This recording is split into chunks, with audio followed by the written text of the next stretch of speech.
Suami izin kerja di luar kota. Justru kepergok oleh aku dan anakku.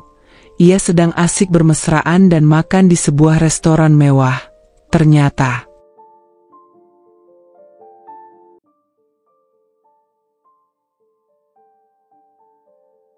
namaku Juwita. 5 tahun lalu, aku adalah seorang kasir di sebuah minimarket kecil di pinggir kota. Gajiku tak seberapa, hidupku biasa saja, bahkan terlalu biasa. Sampai suatu hari, seorang pria asing mulai rutin mampir ke tokoku. Dia selalu datang menjelang senja, mengenakan kemeja putih bersih dan celana bahan. Wajahnya tenang, tapi sorot matanya seperti menyimpan banyak luka. Awalnya, ia hanya membeli sebotol air mineral atau roti tawar. Tapi kemudian, dia mulai bicara. "Capek, ya, kerja sampai malam begini?" tanyanya sambil menyodorkan selembar uang 20 ribuan. Aku tersenyum sopan. "Lumayan, Mas. Tapi ya disyukuri aja." Namanya Dion. Dia bilang begitu suatu malam ketika kami tak sengaja bertemu di parkiran dan aku menjatuhkan dompetku. Dia membantu memungutinya, lalu berkata, "Nama kamu siapa?" "Juwita, Mas." "Nama yang cantik," katanya dengan senyum yang tak menyentuh matanya.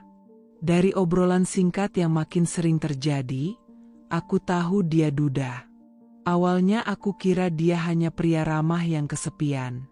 Tapi suatu malam, saat hujan deras mengguyur minimarket dan tak ada satupun pembeli, dia datang lagi.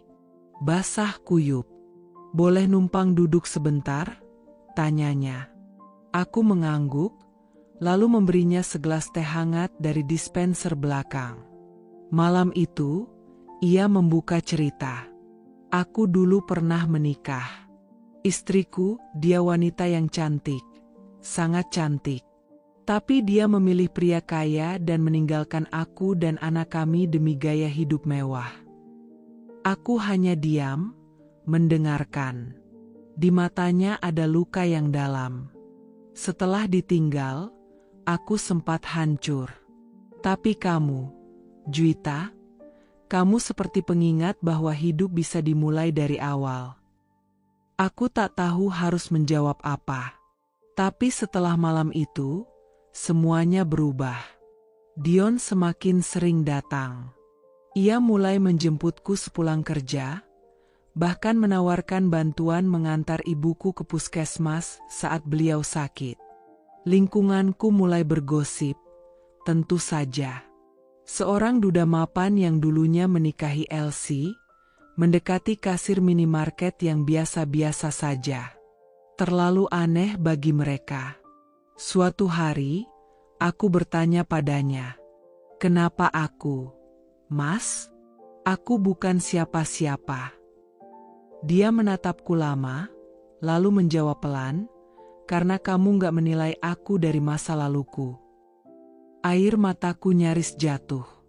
Sebab aku pun punya masa lalu yang tak sempurna. Tapi Dion tak pernah menanyakannya. Akhirnya kami menikah secara sederhana. Tanpa pesta mewah, hanya akad di rumah ibuku dengan nasi tumpeng dan kursi plastik pinjaman dari RT. Tapi hari itu, Dion menggenggam tanganku begitu erat. Di matanya ada harapan. Kami membangun rumah tangga pelan-pelan. Setahun kemudian, lahirlah putri kecil kami, Rania. Kini usianya 4 tahun. Dia suka mengepang rambutku tiap pagi sambil berkata, "Mama cantik, kayak Putri Elsa." Dan setiap kali melihat wajah Dion yang tersenyum menatap kami, aku merasa mungkin aku memang bukan wanita hebat, tapi aku jadi alasan seorang pria bangkit dari reruntuhan. Seharusnya, malam adalah waktu paling tenang dalam rumah tangga. Saat suami istri bertukar cerita, tertawa kecil di balik selimut, atau sekadar berbagi diam yang damai. Tapi dalam rumah ini, Malam adalah sunyi yang menggigit. Dion, suamiku, sering pulang larut. Terlalu sering. Jam dinding di ruang tamu berdetak pelan, menjadi satu-satunya suara yang menemani. Jarum panjang menyentuh angka 12. Sudah lewat jam 11. Makanan yang kupanaskan 2 kali mulai dingin lagi. Lampu ruang makan sudah redup, dan hanya cahaya dari dapur yang masih menyala temaram. Aku duduk di ujung sofa, memeluk lutut, memakai daster motif bunga yang sudah mulai pudar warnanya. Di sebelahku, ponsel yang hening. Tak ada pesan masuk. Tak ada panggilan. Aku menoleh ke arah kamar tidur utama, kosong. Rania sudah tertidur di kamarnya sejak pukul 8 malam. Dan aku masih di sini, menunggu. Seperti biasanya. Akhirnya suara motor masuk ke pelataran. Lampu dimatikan cepat, langkah kaki terdengar berat tapi terburu-buru. Pintu dibuka pelan. Aku berdiri dari sofa. "Mas," sapaku lirih. Dion tampak lelah. Kemejanya lecek, dasi masih menggantung longgar di leher. "Baru pulang?" tanyaku lagi. "Iya." Rapatnya molor. Jawabnya cepat, lalu berjalan ke kamar tanpa menatapku lama. Aku mengikutinya pelan. "Udah makan?" "Aku masak sayur asem, sambal, sama ikan goreng." "Udah makan tadi, di luar," katanya sambil membuka lemari pakaian. Aku menatap punggungnya. Dingin. Tak ada pelukan seperti dulu. Tak ada senyum. Yang ada hanya punggung yang makin terasa asing. "Mas Dion," aku mencoba bicara lagi, dengan hati-hati. Dia menoleh sekilas. "Kenapa?" "Aku kangen," ucapku jujur. Dia tak menjawab. Hanya menghela napas dan berjalan ke kamar mandi. Aku berdiri di tengah kamar, memeluk diri sendiri. Aku bukan menagih belayan atau pelukan. Tapi aku hanya ingin tahu, apakah kami masih seperti dulu? Dulu, Dion selalu mencium keningku setiap malam. Kami tidur berdampingan, bergandengan tangan sampai tertidur. Sekarang, Dion sering memilih tidur di kamar belakang dengan alasan terlalu capek, atau ingin fokus kerja lebih malam. Tapi yang membuatku paling resah adalah ponselnya. Sejak 2 bulan terakhir, Dion tak pernah meninggalkan ponselnya dimanapun. Ia bawa ke kamar mandi, ke dapur, bahkan ke tempat cuci mobil. Dan malam-malam saat ia tidur di kamar belakang, aku pernah melihatnya menyelipkan ponsel itu di bawah bantal. Seolah-olah ada sesuatu yang tak boleh aku lihat. Besok paginya, Dion bangun lebih awal dari biasanya. Ia bersiap ke kantor dengan terburu-buru. "Aku bikinin kopi, ya?" kataku mencoba hangat. "Nggak usah." "Aku buru-buru," sahutnya tanpa menoleh. Aku menahan napas.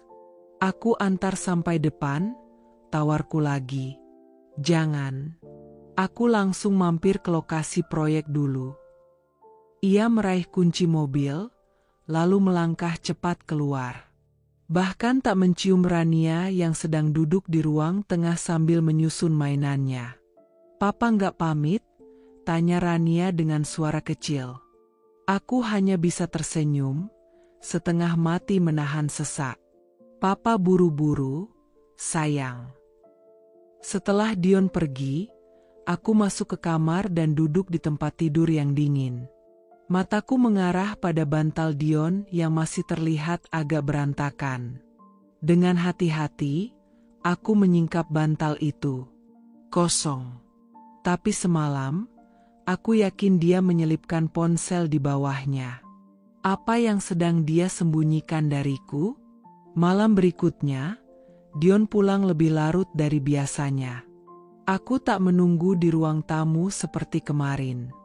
Kali ini aku diam di kamar, berpura-pura tidur sambil mengawasi dari balik kelopak mata. Dia masuk pelan, membuka sepatu tanpa suara, lalu berjalan ke sisi tempat tidur. Tapi anehnya, bukannya berbaring di sampingku, dia hanya mengambil sesuatu dari laci kecil, kemungkinan besar ponselnya, lalu keluar lagi. Aku mengikuti langkahnya dengan hati. Perlahan aku bangkit, mengendap ke arah pintu. Dari celah kecil, kulihat Dion duduk di ruang tengah. Cahaya dari layar ponsel menerangi wajahnya. Jemarinya sibuk mengetik. Sesekali dia tersenyum kecil. Satu senyuman yang tak pernah lagi kuterima sejak berminggu-minggu lalu. Aku menahan napas. Tak tahu harus berbuat apa. Hari demi hari berjalan. Dion makin jauh. Aku makin gelisah. Aku tak pernah menemukan bukti apa-apa, tapi hatiku selalu mencium sesuatu yang tak beres. Sampai suatu malam, aku memberanikan diri. Setelah makan malam, aku mendekatinya. Kami duduk di ruang keluarga, menonton TV, tapi nyaris tak berbicara satu sama lain. "Mas," aku memulai. Dion hanya bergumam. "Aku boleh nanya sesuatu?" "HM, kamu masih sayang aku?" Dia menoleh, tampak kaget dengan pertanyaanku. "Kamu kenapa nanya gitu?" Aku menatapnya lekat-lekat. "Karena aku ngerasa kayak bukan istrimu lagi."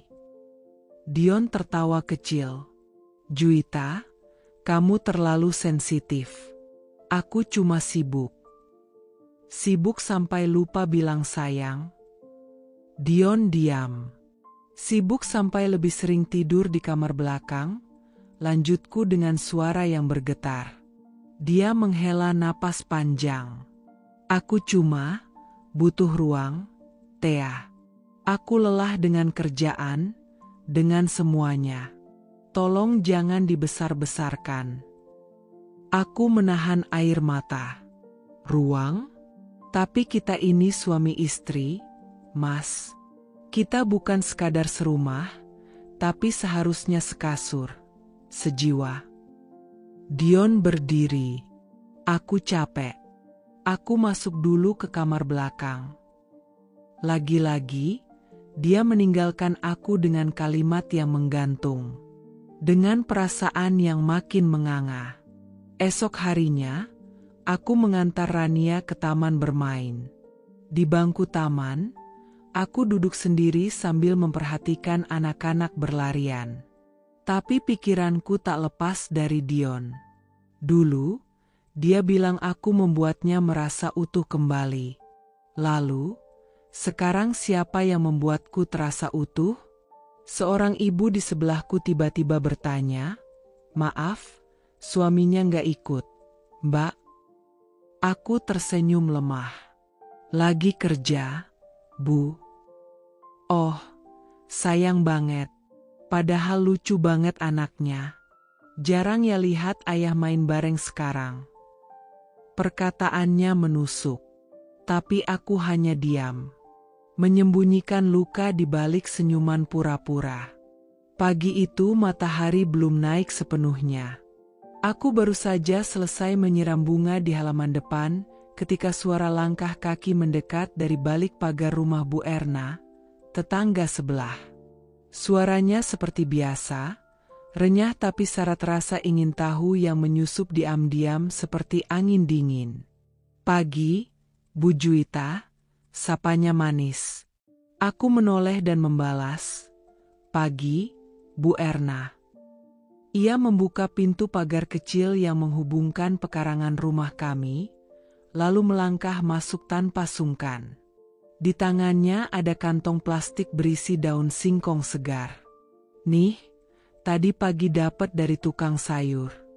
Mau direbus bareng kelapa? Enak nih buat Rania," katanya sambil menyodorkan plastiknya. Aku menerimanya dengan senyum. Wah, makasih banyak, Bu.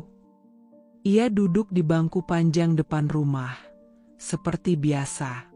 Lalu, dengan nada santai tapi mata penuh kilat penasaran, ia mulai bicara.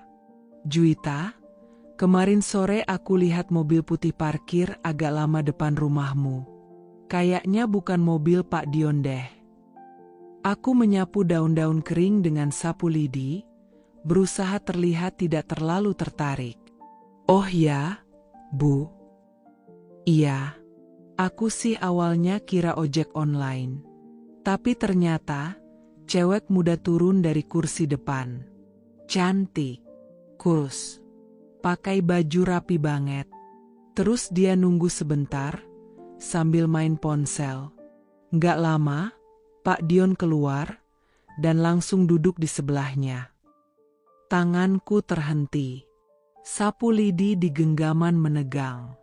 Aku menoleh pelan ke arah Bu Erna. Mungkin itu rekan kerja, Bu. Mas Dion kan memang sering dijemput untuk meeting atau survei lokasi. Bu Erna menyipitkan mata. Bisa jadi. Tapi si cewek itu, kayaknya bukan orang kantor deh. Gayanya, lebih kayak cewek kantoran gaya bebas gitu loh. Kamu ngerti, kan? Aku tersenyum tipis. Saya ngerti, Bu. Tapi saya percaya Mas Dion kerja profesional.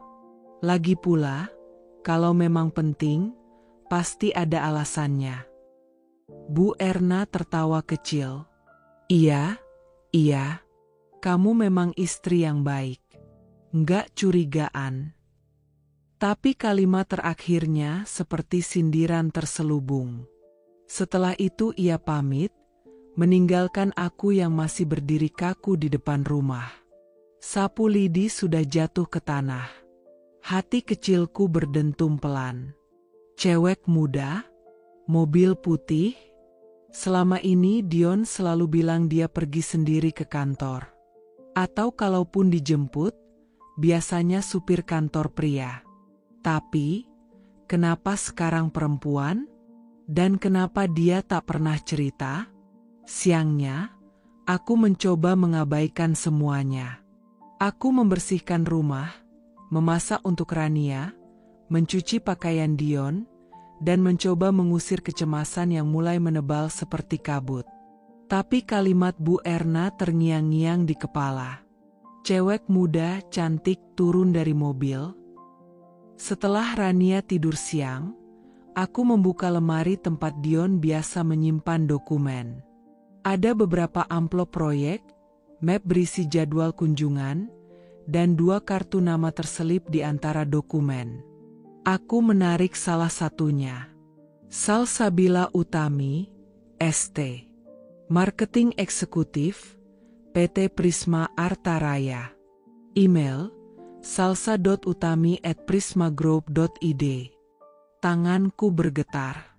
Nama itu tak asing. Aku pernah melihat notifikasi WhatsApp dengan nama Salsa. Sekilas waktu Dion tanpa sengaja meninggalkan ponselnya di meja makan 2 minggu lalu. Waktu itu aku tak menanyakan apa-apa karena menganggapnya hanya rekan kerja. Tapi sekarang, semuanya terasa tidak wajar. Aku terduduk di tepi tempat tidur, menatap kartu nama itu dalam diam. Sore hari, Dion pulang lebih cepat dari biasanya. Rania yang sedang bermain boneka langsung berlari menyambutnya. Papa pulang. Dion mengangkat putri kecil kami dan memeluknya, lalu mencium pipinya penuh sayang. Aku memperhatikan dari kejauhan. Ada rasa haru, tapi juga getir. Karena pelukan itu terasa seperti kabut tipis yang menutupi lubang retak yang semakin dalam di antara kami. Dion meletakkan Rania, lalu duduk di sofa. Aku menyusul sambil membawa 2 gelas teh hangat. Capek, Mas? Tanyaku pelan. Lumayan. Banyak proyek yang molor. Baru dijemput lagi? Tanyaku, mencoba terdengar biasa saja. Dion menoleh cepat. Kenapa tanya begitu? Aku pura-pura tersenyum. Enggak, tadi Bu Erna cerita lihat mobil putih berhenti di depan rumah.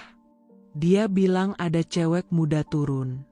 Aku jawab itu pasti kerjaan kantor. Dion terdiam. Wajahnya tak berubah, tapi matanya gelisah. Oh, iya. Salsa. Tim marketing baru. Anak magang sebenarnya. Dia nganterin aku ke lokasi proyek karena supir kantor sakit. Gumamku. Aku ingin percaya, tapi getaran di dadaku berkata lain. Salsa, aku mengulang namanya. Yang kerja di Prisma Arta? Dion menatapku tajam. Kamu buka-buka dokumenku? Aku nyuci baju kamu, dan nemu kartu namanya jatuh di dalam lemari. Jawabku tenang. Dia menghela napas. Juwita, kamu jangan mulai berprasangka, ya? Enggak baik. Aku menatapnya, mata kami bertemu. Aku enggak prasangka, Mas. Tapi aku istri kamu. Dan aku bisa bedain mana perubahan biasa, dan mana yang disembunyikan. Dia menunduk. Aku capek kerja seharian, bisa enggak kita enggak bahas hal kayak gini? Kalau kamu enggak ada yang disembunyiin, kenapa kamu kesal waktu aku tanya? Tanyaku lirih. Dia berdiri. Sudahlah, Thea. Jangan kayak orang paranoid. Aku hanya bisa menatap punggungnya yang kembali menjauh. Lagi. Seperti malam-malam sebelumnya malamnya, aku duduk di teras. Udara dingin menyusup masuk lewat pori-pori dasterku, tapi hatiku jauh lebih beku. Ponselku bergetar. Pesan dari Lela, tetangga 2 rumah dari kami. Jud, tadi sore kamu nggak di luar ya? Aku lihat Dion dijemput lagi. Mobilnya sama. Ceweknya juga. Aku menatap layar lama. Ingin sekali kubalas pesan itu dengan tawa, dengan kalimat, nggak apa-apa, itu kerjaan. Tapi jari-jariku terlalu berat. Aku diam. Dan membiarkan pesan itu jadi api kecil yang menyala di dada. Aku mulai bertanya, kalau benar ini hanya kerjaan, kenapa Dion tak pernah cerita lebih dulu? Kenapa dia tak terbuka seperti dulu? Kenapa pernikahan kami berubah jadi labirin, dan aku seolah dibiarkan berjalan sendiri, mencari jalan pulang? Beberapa hari kemudian, Bu Erna datang lagi. Membawa kolak pisang. Aku masak banyak, takut mubazir. Buat Rania, ya. Aku mengangguk dan mempersilakan masuk. Kami duduk di ruang tamu. Juwita, aku tahu kamu pasti gak enak dengar omongan orang. Tapi aku cuma khawatir. Aku menoleh. Khawatir apa, Bu? Yah. Kamu kan perempuan. Aku juga pernah ngerasain, punya suami yang makin hari makin aneh. Dan biasanya perempuan itu tahu, tapi kadang takut ngakuin. Aku menunduk. Tenggorokanku kering. Kalau kamu butuh teman cerita, aku ada, ya. Aku menatapnya, dan akhirnya berkata pelan, Bu, saya juga udah mulai ngerasa, Mas Dion bukan Dion yang dulu. Bu Erna menggenggam tanganku. Kadang bukan soal selingkuh atau enggak, tapi soal perasaan yang mulai dibagi ke orang lain. Itu yang paling nyakitin. Air mataku menetes tanpa izin. Dan malam itu, untuk pertama kalinya, aku mengakui, pernikahan kami memang sedang tak damai. Bukan karena ribut, bukan karena kekerasan, tapi karena ada ruang kosong yang makin luas di antara kami, dan Dion tak lagi berusaha mengisinya. Cinta itu seperti api. Bila tak dijaga, ia padam perlahan, tanpa suara, tanpa letupan. Begitulah yang terjadi antara aku dan Dion. Tak ada pertengkaran besar. Tak ada suara pecahan piring atau teriakan di malam hari. Tapi cinta kami perlahan mati, terkubur dalam diam yang terlalu panjang. Sudah hampir 3 minggu Dion tak lagi memelukku di pagi hari.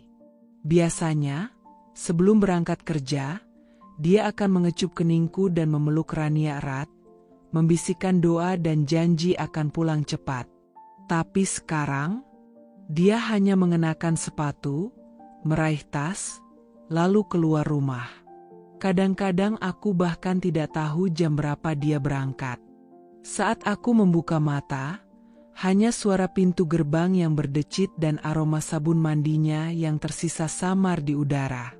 Suatu pagi, aku memberanikan diri menunggu di depan pintu, mengenakan daster dengan rambut masih dikuncir asal.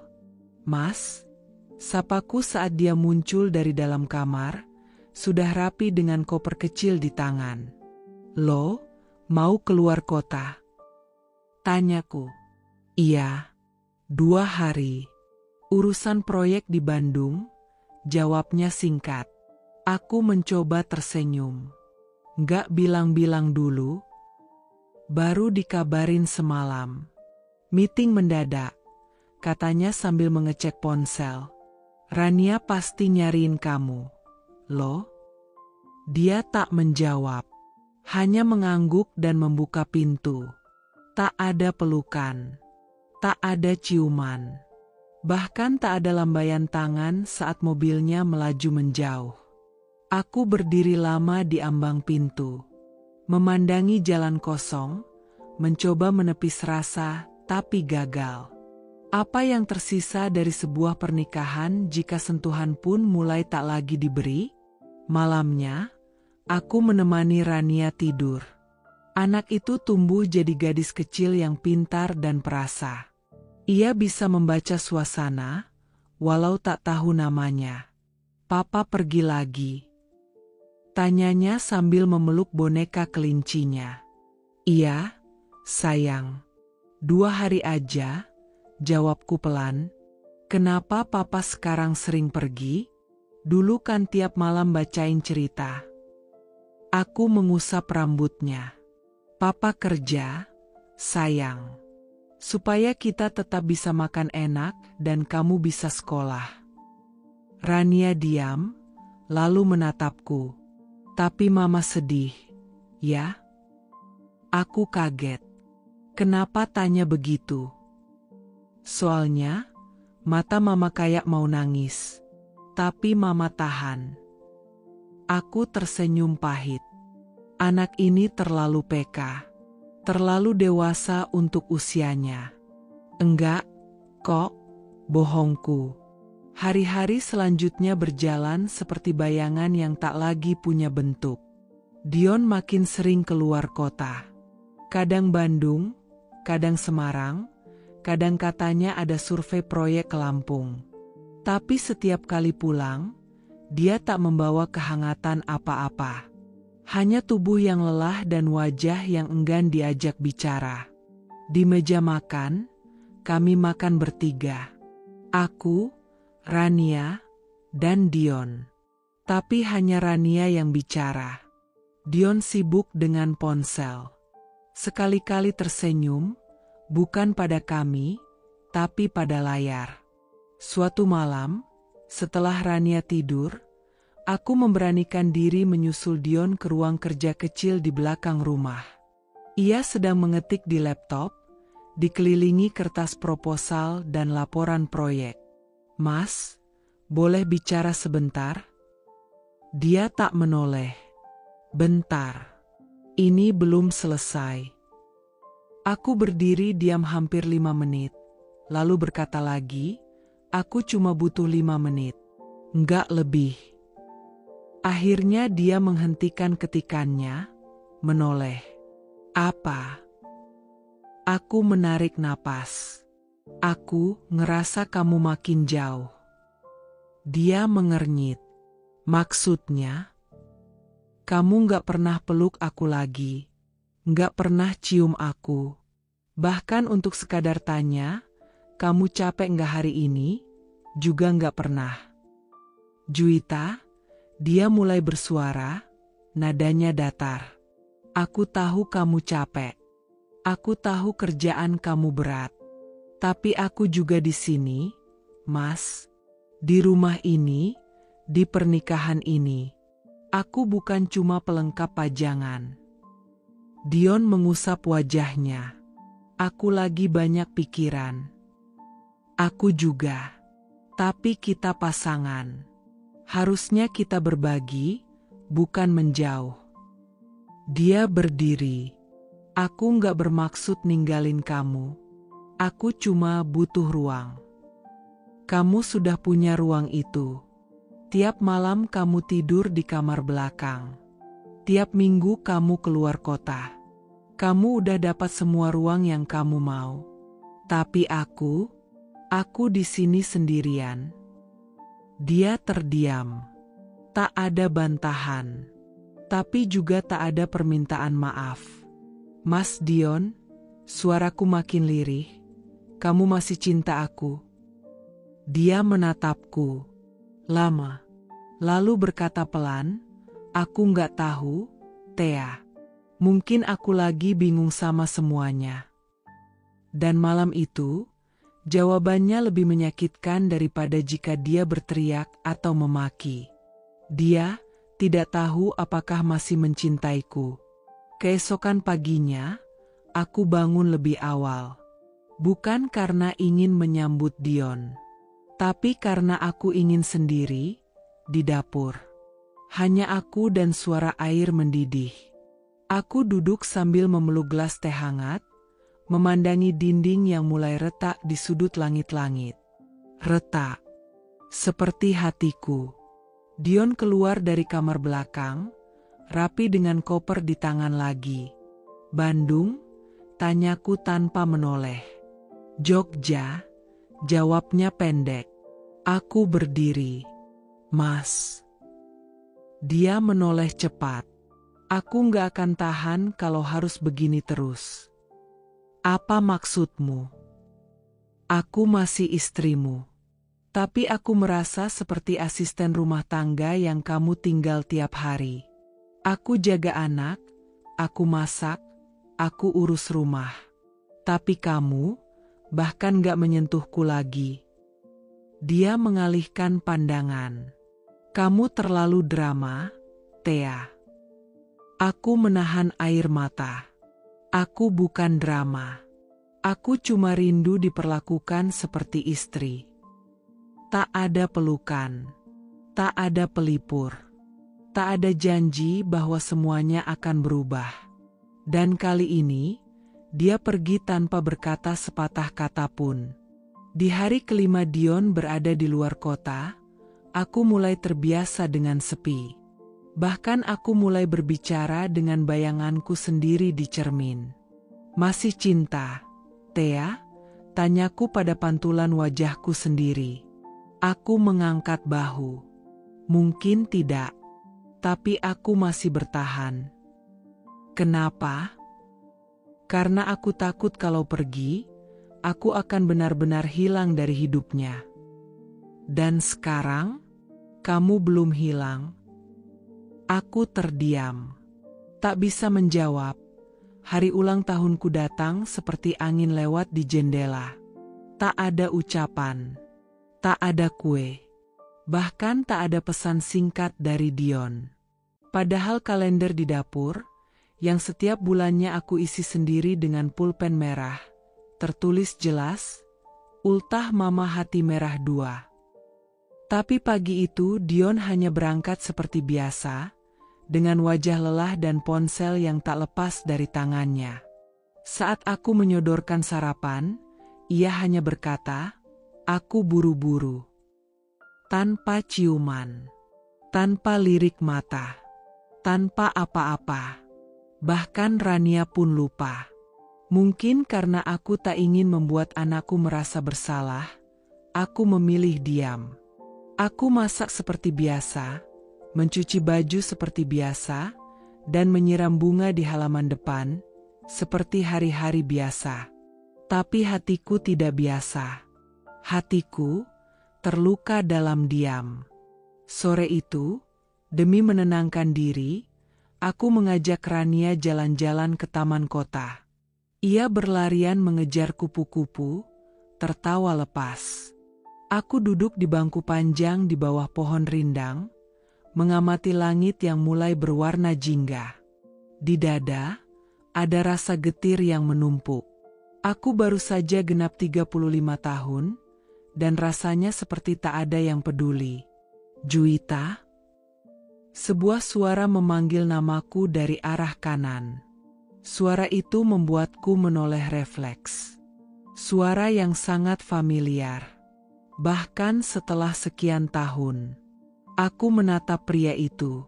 Tinggi, berpakaian rapi, kemeja biru muda dan celana krem. Wajahnya masih hangat seperti dulu.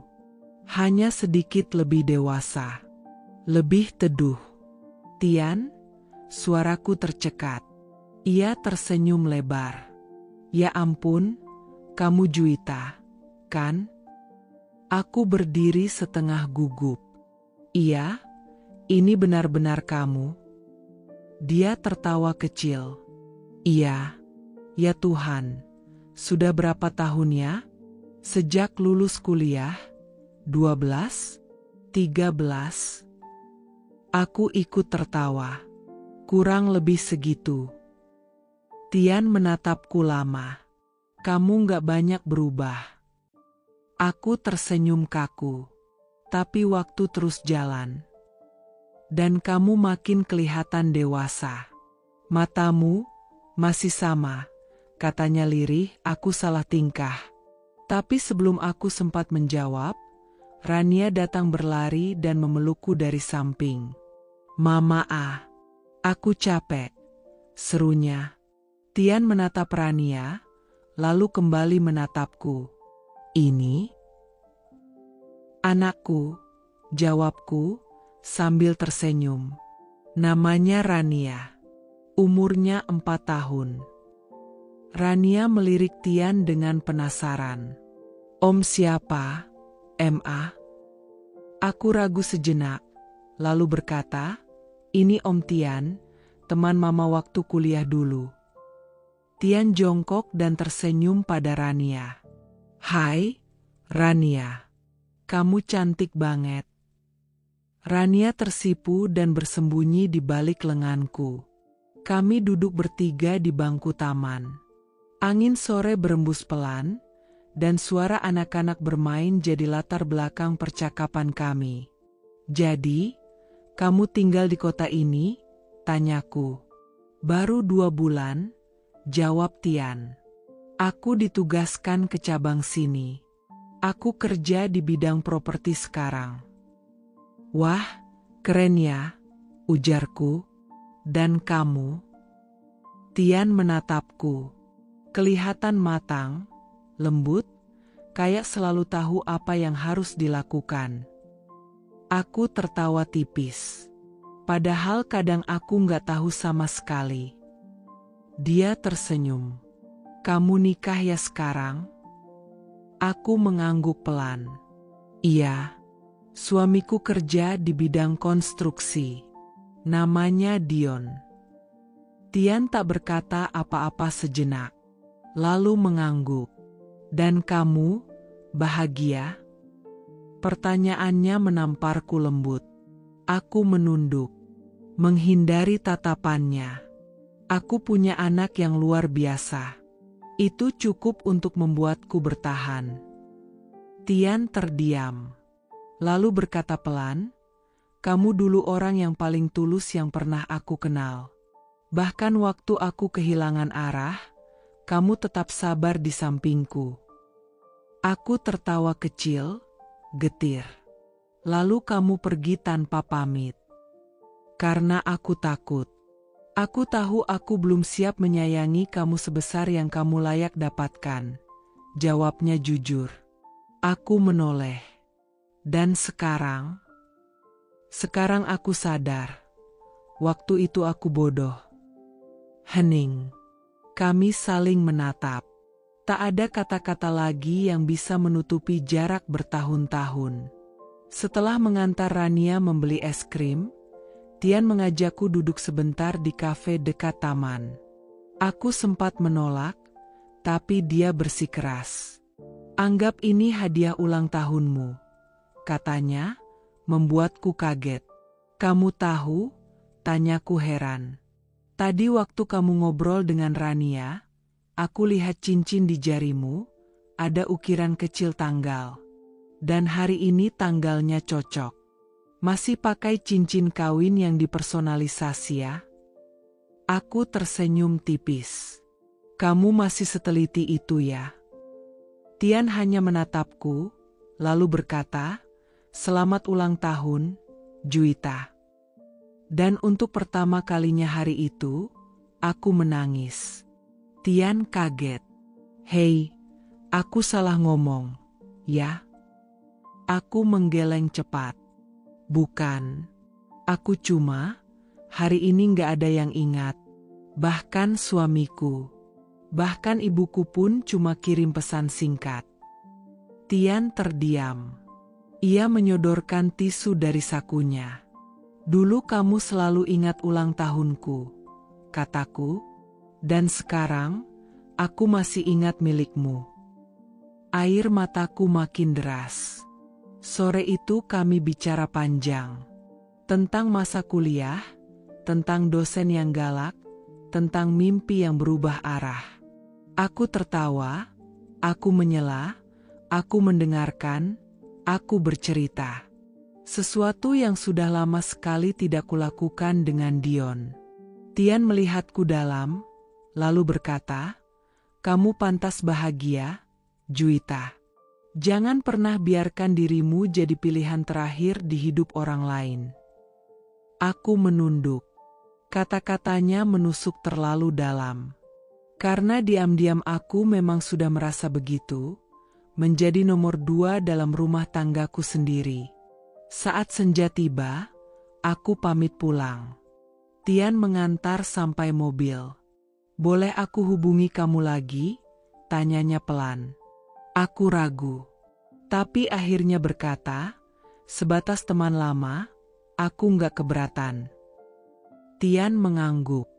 "Sebatas itu pun cukup. Asal aku tahu kamu baik-baik saja." Kami berpisah dengan senyum. Tapi di dalam mobil, aku menggenggam kemudi erat-erat.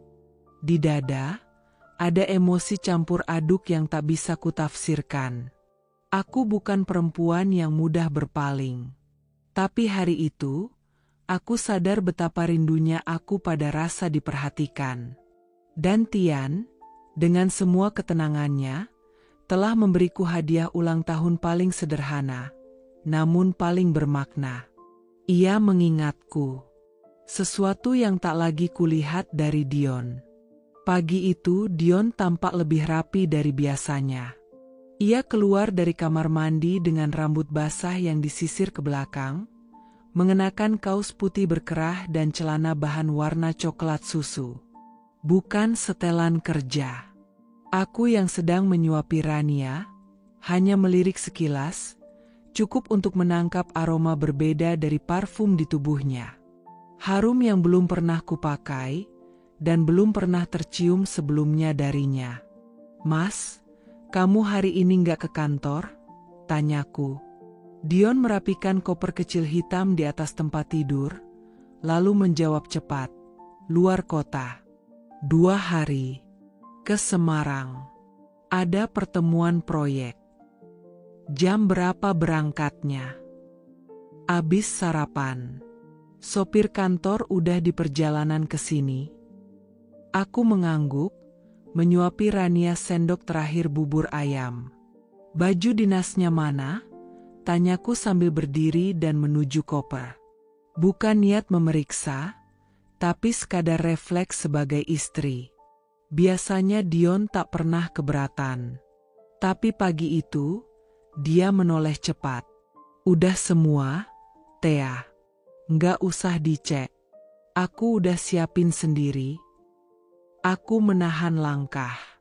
Tapi mata ini menangkap sedikit isi koper saat Dion membuka sletingnya untuk menyelipkan dokumen.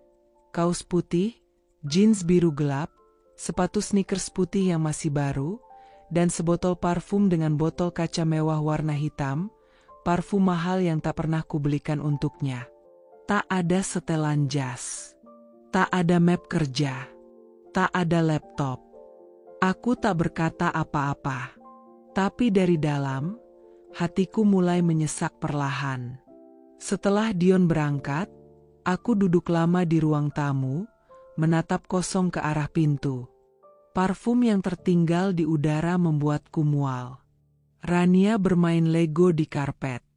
Anak itu tak tahu apa-apa. Dunia kecilnya masih indah.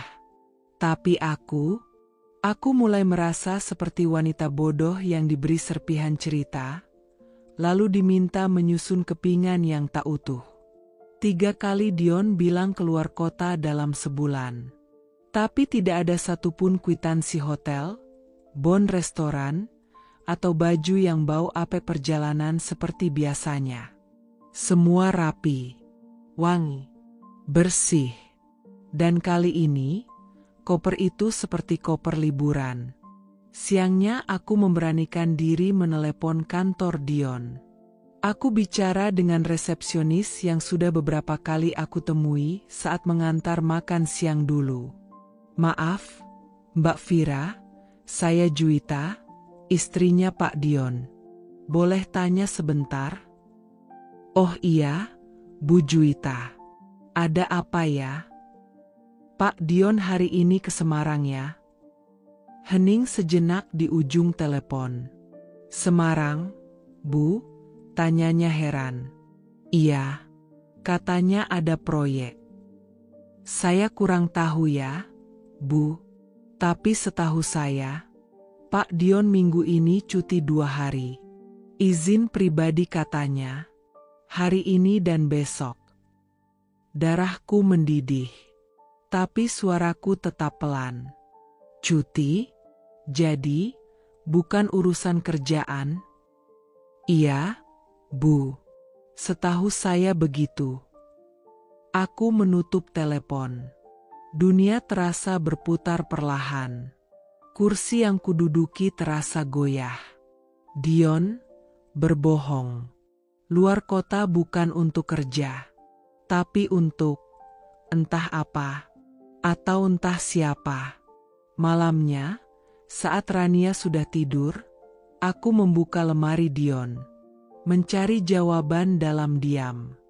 Dan yang kutemukan, botol kecil minyak rambut yang bukan mereknya, dan kondom dalam kotak kecil tersembunyi di balik tumpukan celana dalam. Hatiku seperti dihantam palu besar. Kami sudah 4 bulan tak tidur sekamar. Bahkan berpegangan tangan pun tidak. Tapi, dia menyimpan itu, air mataku menetes perlahan. Bukan karena kaget, tapi karena aku sudah menduga, dan sekarang dugaanku terbukti. Keesokan malamnya, Dion pulang. Rapi, wangi, dan tampak terlalu santai untuk seseorang yang katanya baru saja menjalani rapat proyek 2 hari. Aku menunggu di ruang makan. Meja makan sudah tersaji. Tapi aku tidak menyambut seperti biasa. Aku hanya duduk diam, dengan mata menatap ke arah koper yang baru saja diletakkannya di sudut ruangan. Kamu pulang cepat, kataku datar. Dion mengangguk. Iya, rapatnya cuma sampai tadi siang. Aku menunjuk koper. Boleh aku bantu beberes? Dia cepat-cepat menjawab. Nggak usah. Aku aja. Kenapa nggak boleh aku sentuh? Tanyaku pelan. Dion menegang. Aku berdiri, berjalan pelan ke koper itu. Dan dengan satu tarikan sleting, aku buka paksa. Isinya, kaos santai, celana pendek, parfum, kamera mirrorless, dan satu tiket bioskop yang terselip di saku kecil. Tanggal kemarin. Aku menatapnya. Jadi ini, proyek? Dion diam. Mulutnya membuka, tapi tak keluar kata apa-apa. Bilang aja, Mas. Liburan berdua sama siapa? Salsa? Atau perempuan lain? Aku bisa jelasin. Katanya terburu-buru. Jangan bohong lagi, potongku cepat. Nadaku tak tinggi, tapi mataku tajam. Lebih tajam dari pisau dapur yang kupakai tiap hari. Aku nggak marah karena kamu selingkuh. Aku marah karena kamu berani menganggap aku istri yang bisa dibohongi tanpa rasa bersalah. Dion menghela napas. Aku cuma butuh rehat, Thea. Rehat? Aku tertawa sinis. Dari siapa? Dari aku? Dari anakmu? Ia menunduk. Aku berjalan mendekatinya. Kamu bisa jujur sekali ini aja? Siapa perempuan itu? Dia menggigit bibir. Lalu, untuk pertama kalinya, Dion berkata, Salsa. Tapi aku nggak serius. Aku mundur satu langkah.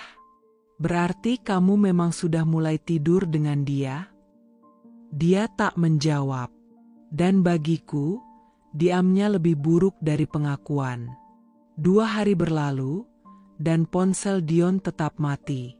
Awalnya aku hanya gelisah. Kupikir mungkin baterainya habis.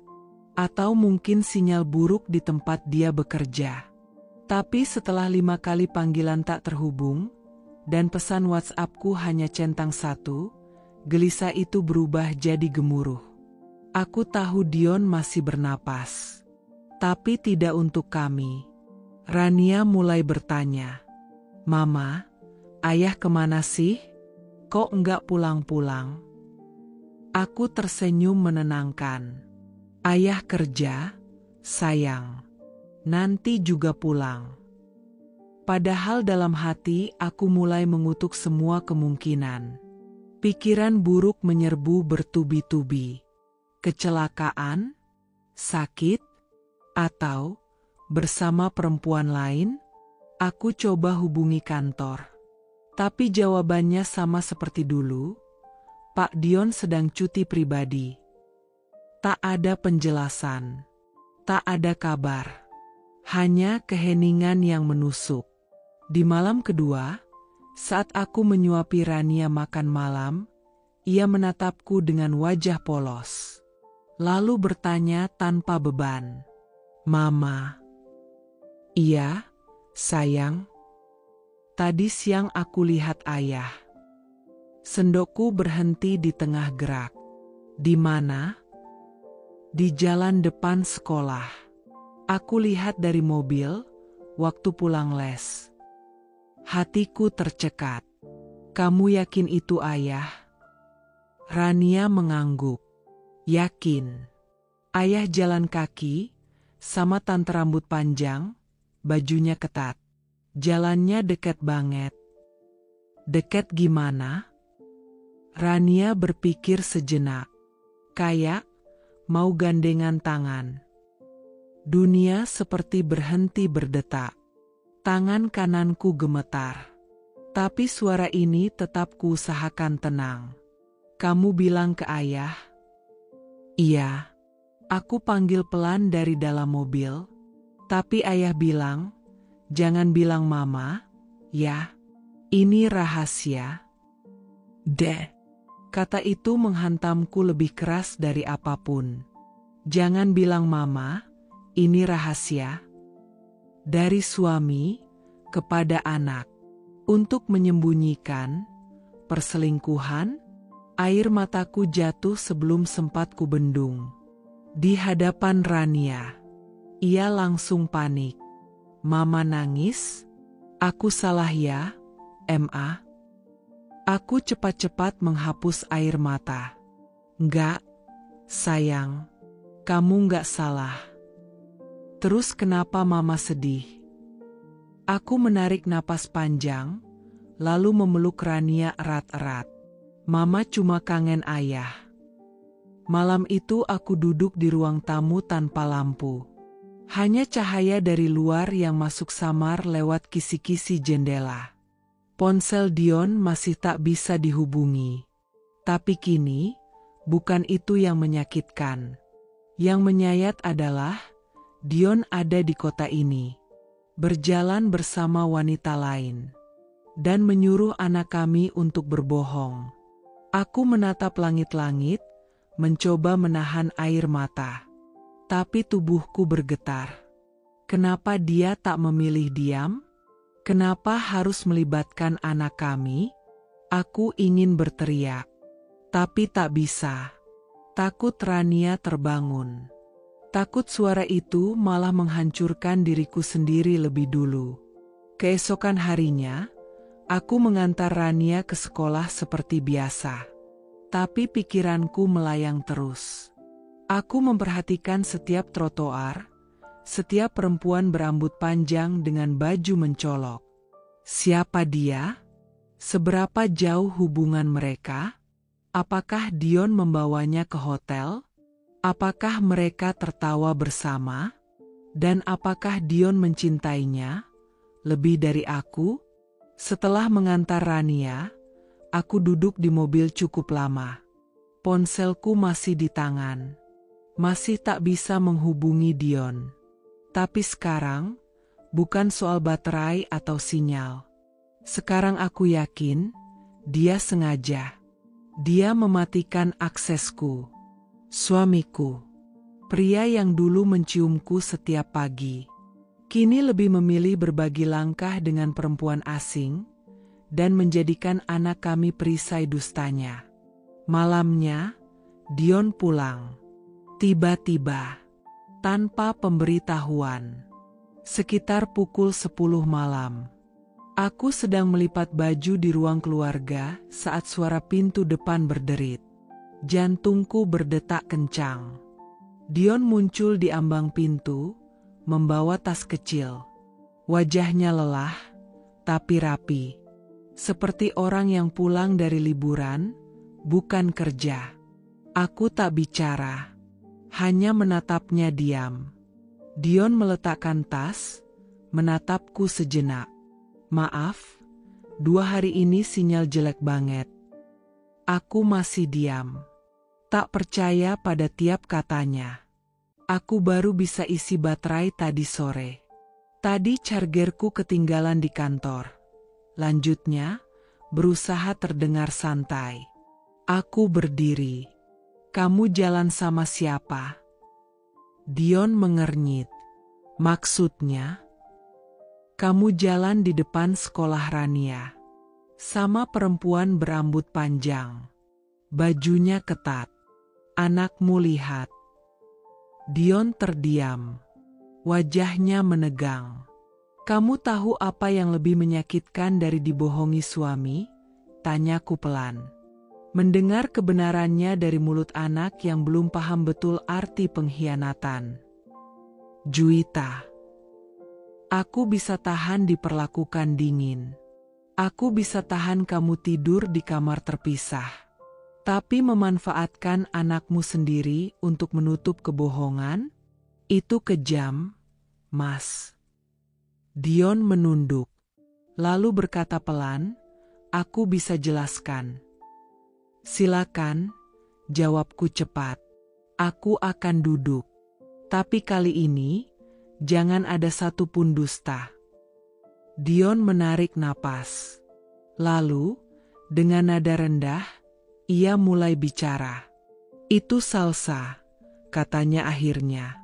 Dia tahu banyak soal proyek yang lagi aku tangani. Aku sempat ajak dia diskusi sambil makan siang. Aku menyeringai getir. Makan siang di depan sekolah anakmu? Dengan baju ketat dan rambut panjang terurai. Aku nggak sengaja lewat situ. Dan aku memang gak nyangka Rania lihat. Tapi kamu nyuruh dia bohong.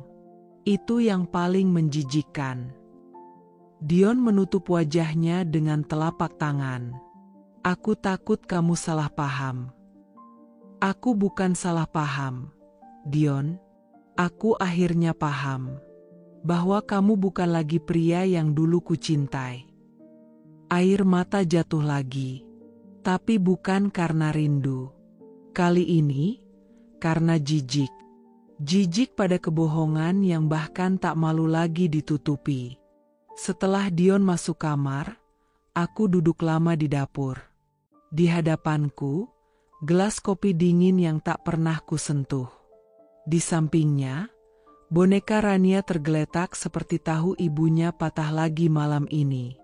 Aku tak ingin anakku tumbuh besar dan percaya bahwa kebohongan adalah cara untuk melindungi perasaan orang. Hari itu, aku ingin membuat Rania bahagia.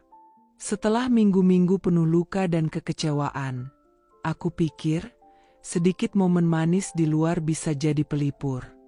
Kami pergi ke mal baru yang ramai dibicarakan di media sosial. Rania yang sedari pagi semangat, terus menarik tanganku sambil menunjuk sana-sini. Mama, kita makan sushi, ya? Yang ada robotnya itu. Aku tersenyum. Boleh. Hari ini kamu yang pilih. Kami naik eskalator menuju lantai 3, di mana deretan restoran berjejer. Di ujung, aku melihat tempat yang dimaksud Rania, restoran sushi dengan sistem conveyor belt, dan robot-robot kecil mengantarkan pesanan ke meja. Kami masuk, dan pramusaji mengantar kami ke bangku dekat kaca. Tapi Rania menunjuk ke arah pojok. Mama, kita di sana aja, dekat robot. Aku mengangguk, dan kami pun pindah ke sisi yang dimaksud. Saat aku menarik kursi dan duduk, mataku tanpa sengaja tertuju ke arah pojok lain, sedikit tersembunyi di balik partisi kayu. Ada 2 orang duduk di sana, seorang pria, dan seorang wanita berbaju merah menyala, rambut panjang digelung tinggi, bibir merah, kuku panjang. Bajunya ketat, belahannya tinggi, terlalu mencolok untuk makan siang. Tapi bukan itu yang membuat dadaku mencelos. Pria itu adalah suamiku, Dion. Dan wanita itu adalah mantan istrinya, Salsa. Seperti ada sesuatu yang meledak dalam kepalaku. Dunia jadi lambat. Suara piring, musik latar, dan tawa anak-anak di sekitar semua menghilang. Aku menatap Dion lama.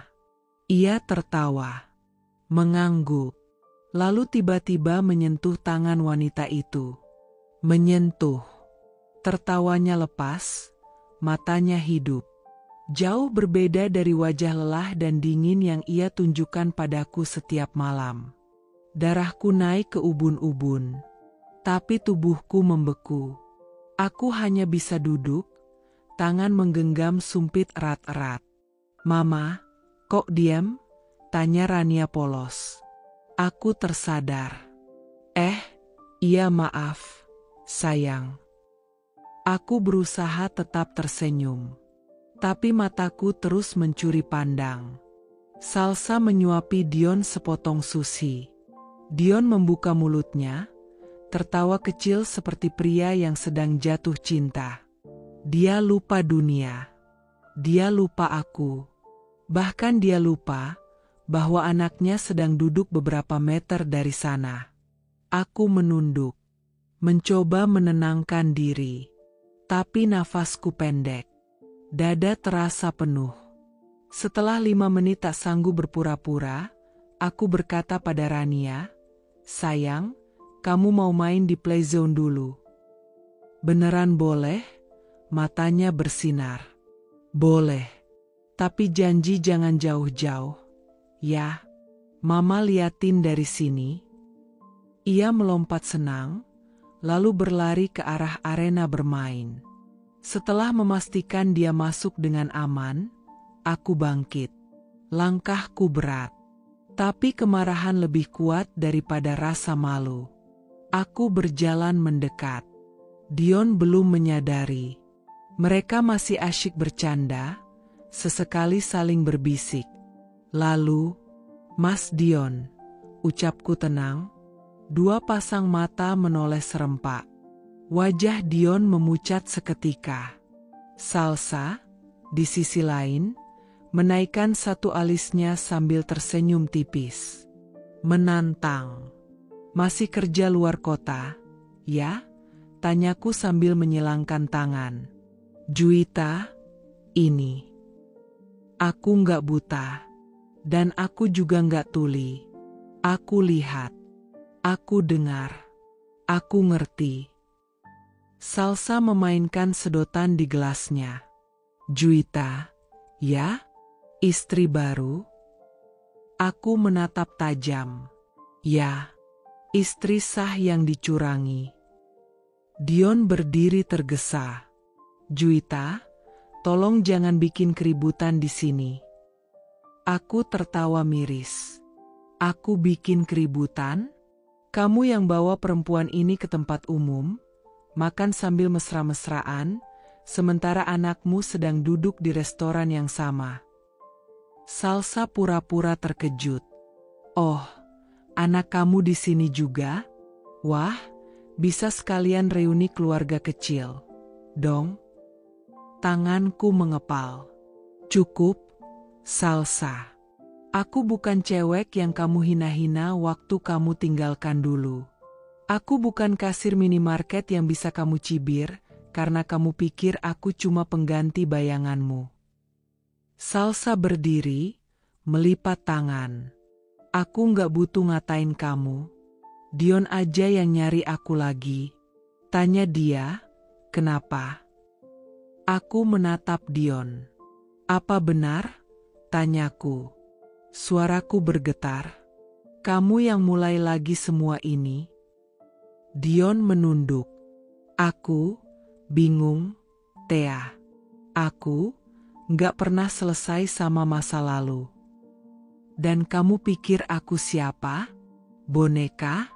Tempat singgah saat kamu capek, lalu kamu tinggal saat dia kembali." Salsa menggeleng pelan. "Makanya dari dulu gue bilang, Dion itu belum selesai sama gue. Tapi kamu sok yakin. Kan sekarang kebukti." Aku menahan air mata yang nyaris pecah. Tapi aku tahu, menangis di depan mereka adalah bentuk kekalahan. Aku berkata lirih, namun penuh luka. "Selamat, Dion. Kamu akhirnya kembali ke titik awal. Tapi kali ini, kamu harus tahu, aku nggak akan berdiri di titik yang sama menunggumu pulang." Aku berbalik, meninggalkan mereka yang terpaku. Tak peduli tatapan pengunjung lain. Tak peduli orang-orang mulai berbisik. Aku berjalan menuju playzone, menghampiri Rania. "Mau pulang, sayang?" Rania tersenyum. "Kok cepet banget, Ma?" Aku mengelus rambutnya. "Nanti mama ajak makan di tempat lain. Tempat yang gak ada orang jahat di dalamnya." Dia mengangguk. "Oke, Mama." Dan dalam genggaman tangan kecil Rania, aku menemukan kekuatan. Kekuatan untuk meninggalkan. Kekuatan untuk tidak lagi menunggu penyesalan yang tak akan pernah datang. Aku dan Rania duduk di sudut taman kota, tepat di bangku panjang dekat danau buatan. Setelah kejadian memalukan di mal kemarin, aku butuh udara. Aku butuh ruang bernapas. Dan Rania, seperti biasa, hanya tahu bahwa kami sedang jalan-jalan sore, tanpa tahu bahwa ibunya sedang retak pelan-pelan. "Rania mau es krim?" tanyaku pelan. Rania mengangguk senang. "Mau yang rasa anggur." Aku berdiri menuju gerobak es krim tak jauh dari sana. Saat aku kembali, Aku melihat seseorang duduk di samping Rania, berbicara sambil tersenyum lembut. Pria itu menoleh. Matanya menatapku. Tian. Langkahku melambat. Tapi hatiku melompat tak karuan. Juwita, sapanya lembut, berdiri menghormat. Tian, jawabku ragu. Kok bisa di sini? Baru balik dari toko buku. Lihat kamu dan Rania, ya aku nggak tahan untuk nggak menyapa. Aku menoleh pada Rania, yang tengah menikmati es krim sambil duduk nyaman di sisi Tian. Seolah mereka sudah sering ngobrol. Aneh, tapi tak membuatku khawatir. Justru, kamu nggak keberatan aku duduk sebentar? Tian bertanya, sopan seperti biasa. Aku ragu, tapi lalu mengangguk. Duduk aja. Kami duduk bertiga. Sejenak suasana hening, tapi bukan karena canggung. Tian menatapku seperti ingin bicara banyak hal. Tapi ia tahan. Ia tunggu aku membuka duluan. Tapi sebelum ada kata keluar, sebuah suara berat menyela dari belakang kami. Juwita. Tubuhku menegang. Aku menoleh pelan. Dan di sana, berdiri Dion. Jaket kulit, raut lelah, tapi matanya tajam. Penuh campuran amarah, bingung, dan rasa tidak terima. Tian, katanya datar. Lama nggak ketemu. Tian bangkit. Wajahnya tenang, tak gentar. Lama banget. Sedang apa? Duduk bareng istri gue dan anak gue. Dion bertanya, nada suaranya dingin. Aku berdiri cepat, memotong. Kamu nggak punya hak bicara seperti itu, Dion. Dion menatapku kaget. Aku yang duduk duluan? Aku yang ngajak Tian gabung? Bukan. Dia datang saat aku hancur. Saat kamu sibuk tertawa dengan mantan istrimu. Juwita, kamu nggak tahu apa-apa soal aku dan Salsa. Aku menatap tajam. Aku lihat. Di depan mata. Kamu disuapi, kamu pegang tangannya. Kamu ketawa kayak lelaki jatuh cinta. Rania menatap kami bergantian, bingung. Tapi Tian cepat meraih tangannya, menyibukkan dia dengan cerita kecil agar tak mendengar ketegangan kami. Dion mendekat. Kamu masih istri gue. Jangan duduk-duduk sama mantan kayak gini, bikin malu. Aku terkekeh getir. Malu? Kamu tahu artinya malu? Setelah semua kebohonganmu? Setelah ngajarin anakmu sendiri berbohong? Dion terdiam.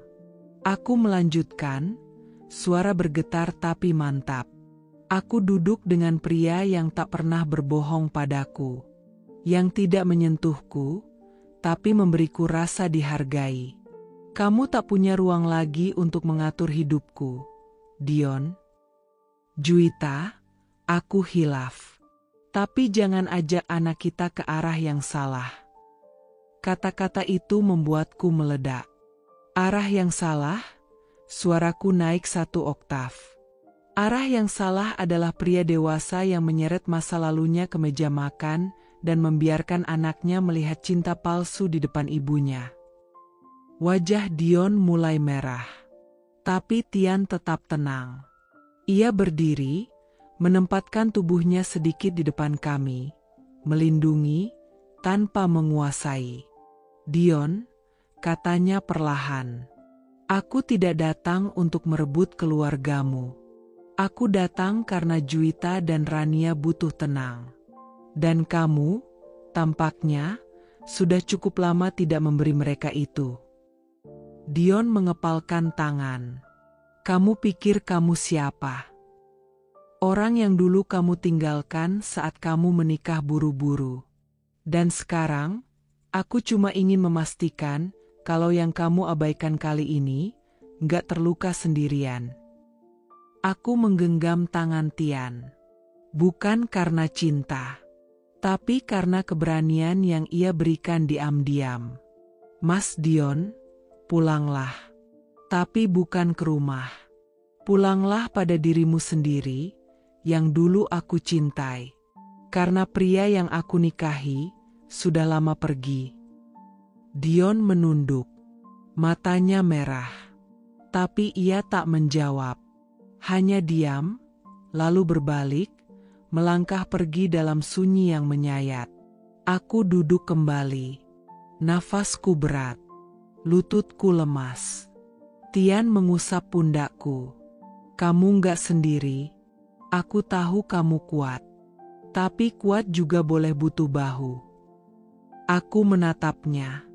Menahan air mata, dan di matanya, aku tak melihat penilaian. Tak melihat nafsu. Tak melihat motif. Hanya kebaikan yang tulus. Untuk pertama kalinya setelah sekian lama, aku merasa aman. Langit malam tampak gelap pekat, seolah ikut menyerap segala sesak yang memenuhi dadaku.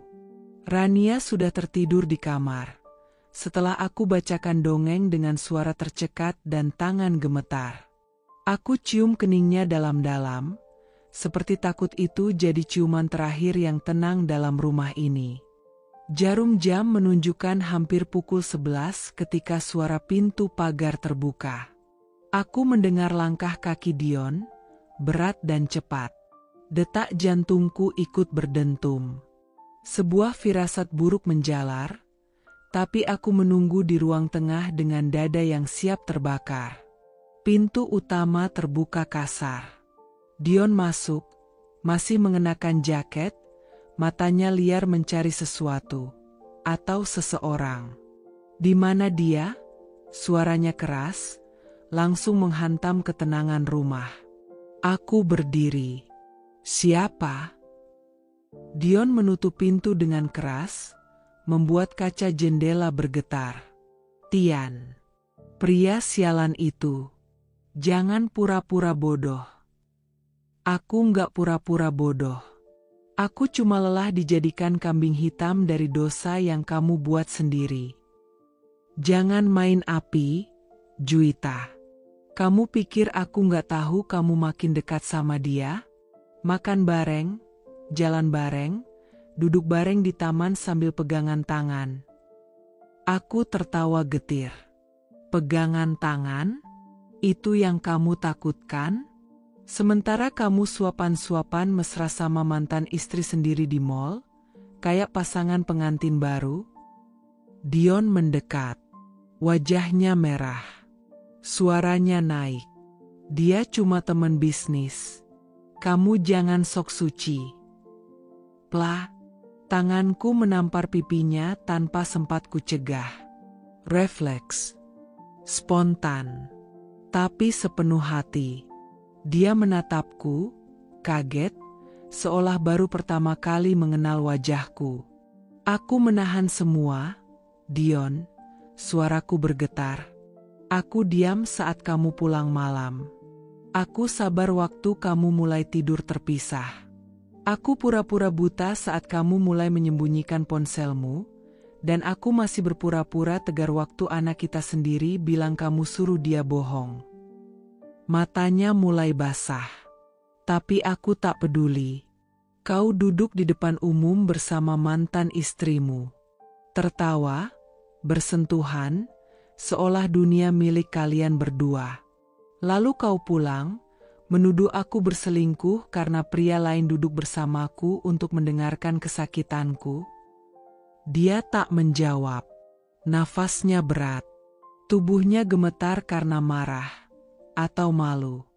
Aku tak tahu. Kamu tahu kenapa Tian datang? Lanjutku, lebih tenang, tapi tajam. Karena dia peduli. Karena dia tahu aku sedang sekarat. Dan kamu suamiku, bahkan tak sudi menanyakan aku makan apa hari ini. Aku. Kamu yang hilang. Kamu yang dingin. Kamu yang berbohong. Tapi saat aku mulai belajar berdiri sendiri, kamu malah menuduhku yang hancurkan rumah ini. Dion tertunduk, tapi hanya sebentar. Ia membalikkan badan, berjalan ke pintu. Sudahlah, katanya lirih. Kalau kamu merasa lebih baik sama dia, silakan. Kau mau pergi?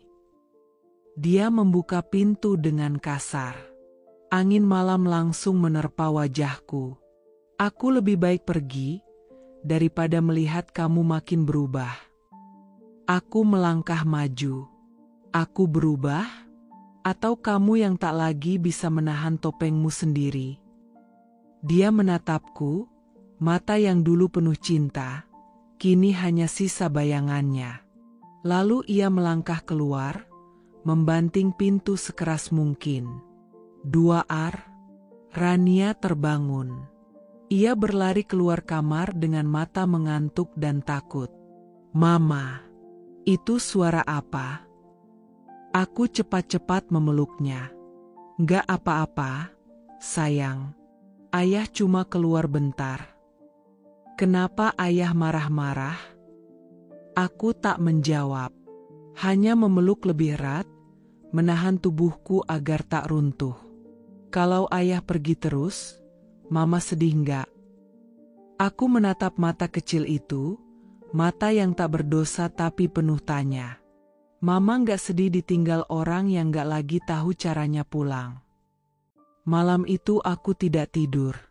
Aku duduk di ujung ranjang, menatap pintu kamar yang tak pernah terbuka lagi sejak Dion keluar. Jam berdetak lambat. Tapi untuk pertama kalinya sejak lama, aku tak menangis. Karena aku tahu, aku sudah selesai memohon dimengerti oleh orang yang tak peduli. Malam itu langit terasa hening, tapi di dalam rumah, aku tak bisa merasakan tenang. Sudah beberapa hari sejak Dion membanting pintu dan pergi tanpa jejak. Tak ada pesan, tak ada telepon, tak ada penjelasan. Hanya diam, seperti bayangan yang memang tak pernah sungguh ingin tinggal. Aku duduk di samping tempat tidur Rania. Ia sudah tertidur sejak sejam lalu. Tubuh kecilnya meringkuk dalam selimut bergambar bunga matahari. Sesekali ia menggumam dalam tidur, tapi malam ini berbeda. Sekitar pukul 2 dini hari, aku terbangun karena suara tangis lirih. Uhuk. Ayah, jangan. Tubuhku langsung menegak. Aku melirik Rania dan menemukan wajah kecilnya basah oleh air mata. Tangannya menggenggam bantal erat-erat, seolah ketakutan sesuatu yang tak bisa kulihat. Sayang, bisikku, mengusap rambutnya. Rania mimpi buruk, ya? Dia membuka mata perlahan, tapi langsung terisak lebih keras. Ayah marah. Ayah banting pintu, aku takut. Aku menarik tubuhnya ke pelukanku, menahan napas yang tercekat. Tenang, sayang. Ayah nggak di sini, nggak ada yang marah. Mama di sini. Ia menangis lama, terisak, memelukku seperti anak burung ketakutan dalam badai. Kenapa ayah pergi? Bisiknya lirih. Apa aku salah, Ma? Pertanyaan itu, sepotong kalimat yang menusuk lebih dari pisau manapun, membuat air mataku jatuh seketika. Enggak, sayang. Kamu enggak salah. Sekali-kali pun enggak. Tapi ayah marah, terus pergi, enggak bilang-bilang. Aku mengusap matanya yang sembab. Ayah pergi bukan karena kamu. Ayah pergi karena dia belum tahu cara menjadi ayah yang baik. Tapi mama tahu satu hal pasti. Kamu anak yang sangat luar biasa. Rania menggigit bibirnya, menahan isak. Ayah gak sayang aku lagi, ya? Aku terdiam. Ingin menjawab dengan bohong demi menenangkan hatinya. Tapi aku tahu, bohong demi kenyamanan hanya akan menambah luka di lain hari. Ayah sayang, tapi kadang orang dewasa bisa bingung cara menunjukkan sayangnya. Dia tak menjawab, tapi pelukannya mengencang. Kami tertidur dalam posisi itu. Aku duduk bersandar pada kepala ranjang, Rania di pelukanku, napasnya sesenggukan meski akhirnya tertidur lagi. Esok paginya, aku terbangun lebih dulu. Rania masih memeluk pinggangku. Matanya membengkak. Napasnya masih berat. Aku mengantar dia ke sekolah dengan perasaan gamang. Biasanya, Rania banyak bicara di motor. Kali ini, ia diam. Matanya menatap ke depan, bibirnya tertutup rapat. Dan saat aku pamit di gerbang, ia menatapku penuh kekhawatiran. Nanti ayah datang lagi marah-marah enggak? Ma? Aku mengecup keningnya. Enggak, sayang. Mama pastikan enggak akan ada yang bikin kamu takut di rumah lagi. Sepulang dari sekolah, aku duduk termenung di ruang tengah. Tanganku menggenggam boneka kelinci kesayangan Rania yang basah oleh air mata semalam. Aku tak bisa lagi mengelak. Luka yang selama ini kutahan sendiri, sudah mulai melukai anakku. Aku kira aku cukup kuat menampung semuanya sendiri.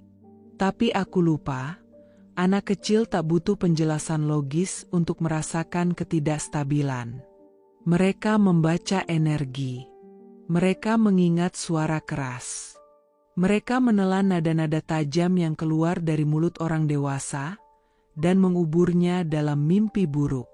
Aku berdiri, masuk ke kamar Dion yang sudah seminggu ini tak dibuka. Kutatap ruang kosong itu, bau parfumnya masih tercium samar, tapi hangatnya sudah lama mati. Perlahan, aku mulai mengemas barang-barangnya. Bukan karena aku ingin balas dendam, tapi karena aku ingin menyelamatkan dunia kecil anakku, sebelum semuanya menjadi trauma permanen. Malamnya, sebelum tidur, Rania kembali bertanya, Ma, besok ayah pulang? Aku menggeleng pelan. Mama nggak tahu, sayang. Tapi mama janji, kamu tetap punya rumah yang aman. Rania diam. Lalu bertanya pelan, kalau ayah pulang terus marah lagi gimana? Aku menatap mata itu. Lalu berkata mantap. Mama akan lindungi kamu. Kita nggak harus tinggal bareng orang yang bikin kita takut. Meskipun dia orang yang kita sayang. Dia mengangguk kecil, seolah mulai paham sesuatu. Mama, bisa baca buku lagi malam ini? Aku tersenyum. Bisa. Dan malam itu, kami membaca buku yang sama seperti biasa. Tapi aku tahu, sejak malam kemarin, dunia Rania sudah berubah. Dan aku harus jadi tembok barunya.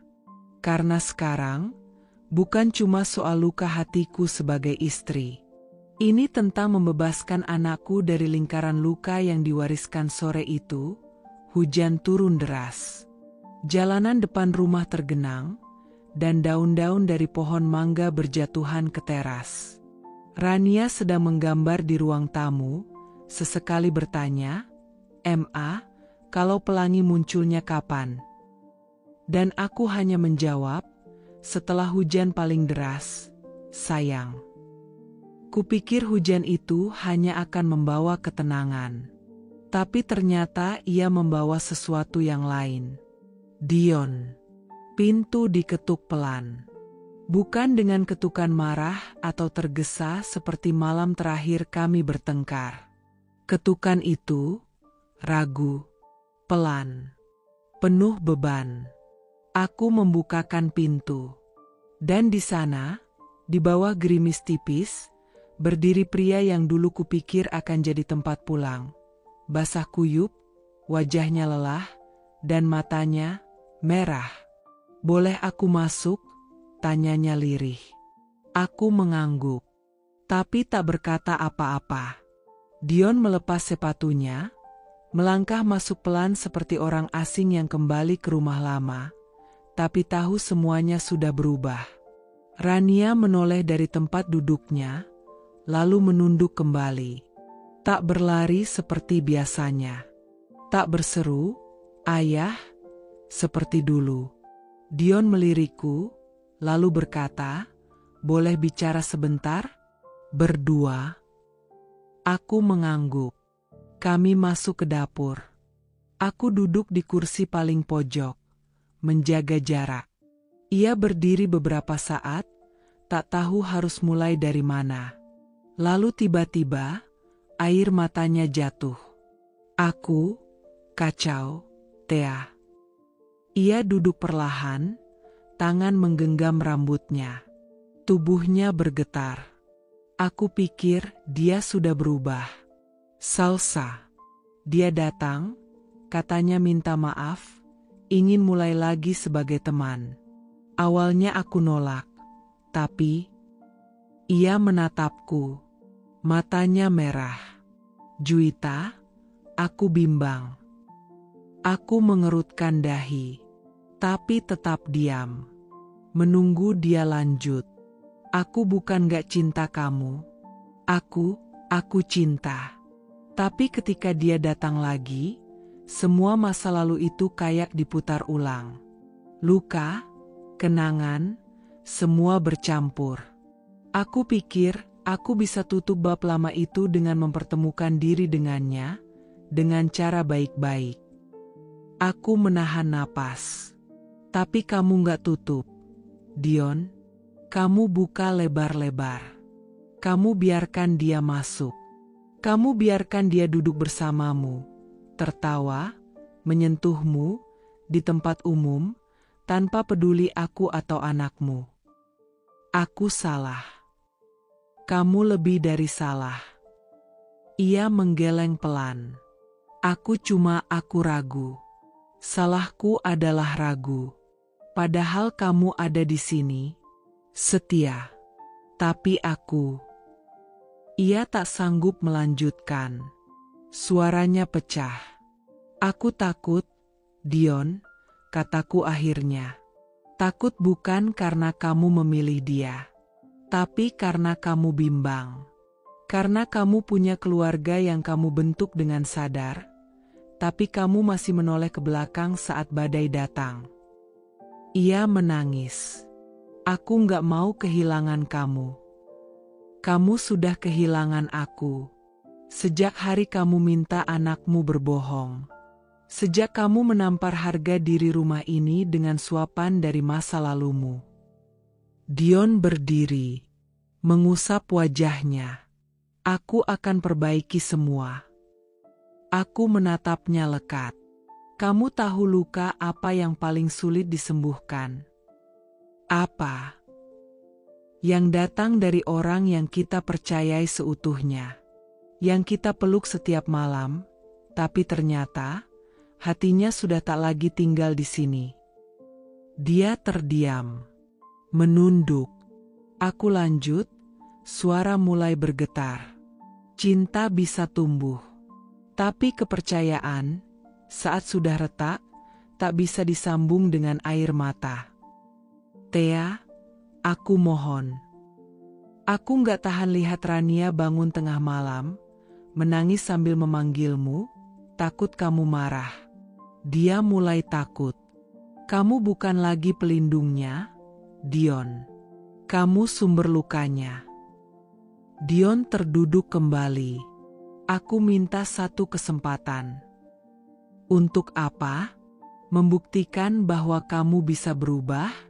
Atau untuk membuatku menunggu lagi, menebak-nebak apakah pelukanmu masih jujur? Aku cinta kamu. Cinta tidak cukup, Dion. Apalagi cinta yang dibagi dua. Ia menatapku, benar-benar hancur. Tapi kali ini aku tak luluh. Karena aku tahu, beberapa air mata bukan untuk ditampung, tapi untuk dilepaskan. Kami tak bicara lama setelah itu. Dion pamit tanpa banyak kata. Dan saat aku menutup pintu, aku tahu, itulah akhir dari peran Dion sebagai suami dalam hidupku. Yang tersisa kini hanya perannya sebagai ayah, dan itu pun harus dibuktikan. Sudah hampir 2 minggu sejak Dion datang ke rumah dan menangis meminta kesempatan. Tapi setelah itu, dia benar-benar tak muncul lagi. Tak juga menanyakan kabar Rania. Tak bertanya apa-apa. Seolah air matanya malam itu adalah pertunjukan sesaat untuk menenangkan egonya sendiri. Aku tak lagi menunggu. Tapi luka tak serta-merta sembuh. Apalagi saat melihat Rania menggambar rumah, dengan 2 orang saja, dirinya dan aku. Ia bahkan tak lagi menambahkan gambar ayah di sampingnya. Kenapa nggak ada ayah? Tanyaku waktu itu, berusaha netral. Rania menjawab singkat, ayah kan pergi. Dan aku tak bisa menyalahkannya. Hari Minggu sore, aku dan Rania duduk di kafe kecil dekat taman. Kafe itu tenang, dipenuhi tanaman gantung dan lagu jazz pelan. Aku suka suasananya, tak banyak orang, cukup untuk merasa hangat tapi tidak sesak. Rania sibuk mewarnai di buku gambar, sementara aku memesan kopi. Dan saat itulah seseorang menarik kursi di meja sebelah. Pria itu tersenyum. Ramah, familiar. Tian. Boleh gabung? Tanyanya lembut. Aku mengangguk. Tentu. Rania langsung tersenyum saat melihat Tian. Om Tian, lihat gambarku. Tian tertawa pelan. Wah, bagus banget. Ini bunga matahari, ya? Iya, seperti yang di taman itu. Tian dan Rania berbincang hangat, seolah tak ada beban apapun. Aku hanya memandang mereka, dan untuk pertama kalinya dalam minggu yang berat ini, hatiku sedikit hangat. Tapi Tian seperti bisa membaca pikiranku. Setelah beberapa saat, ia menatapku, lalu berkata lembut. Aku tahu kamu sedang melewati banyak hal, Juwita. Dan aku nggak mau salah paham jadi bagian dari bebanmu. Aku mengernyit. Maksudmu? Ia menarik napas. Aku di sini, bukan untuk mengisi kekosongan. Aku hadir sebagai teman, bukan pelarian. Aku tercekat. Kata-katanya sederhana, tapi tepat menghantam sudut batinku yang paling rapuh. Aku tahu kamu kuat, tapi aku juga tahu, kadang yang kuat pun bisa salah ambil arah. Bisa terdorong pada siapa saja yang memberinya pelukan saat dunia membekukan hati. Aku menunduk. Entah kenapa, aku malu, bukan karena Tian menyalahkan, tapi justru karena dia mengerti. Aku nggak mau jadi alasan kamu lupa pada luka yang harusnya kamu hadapi. Karena kalau luka itu belum sembuh, hubungan apapun nanti cuma akan jadi perban basah, bukannya obat. Air mataku mengambang. Tian, suaraku nyaris tak terdengar, aku nggak tahu harus jawab apa. Dan aku nggak butuh jawaban. Aku cuma mau kamu tahu, aku tetap akan ada di sini. Tapi bukan untuk menggantikan siapa-siapa. Aku di sini karena aku peduli, dan karena aku ingin kamu pulih dengan caramu sendiri. Aku menggigit bibir, menahan sesak. Kamu selalu begini, Tian. Begini gimana? Lembut, tapi tegas. Nggak pernah maksa, tapi juga nggak pernah mundur. Ia tersenyum tipis. Karena aku tahu, orang yang terluka paling butuh ruang, bukan tekanan. Aku mengangguk, lalu menatap matanya. Terima kasih. Untuk nggak menjadikanku sekadar tempat menaruh perasaanmu. Bukan. Kamu bukan tempat. Kamu manusia. Yang harus dihormati, bukan dimiliki. Dan entah kenapa, kalimat itu membuat air mataku tumpah juga. Setelah pertemuan sore itu, aku pulang dengan perasaan tenang. Bukan karena aku ingin Tian sekarang. Tapi karena aku tahu, masih ada laki-laki yang mengerti cara menghargai luka perempuan. Tian tak datang setiap hari.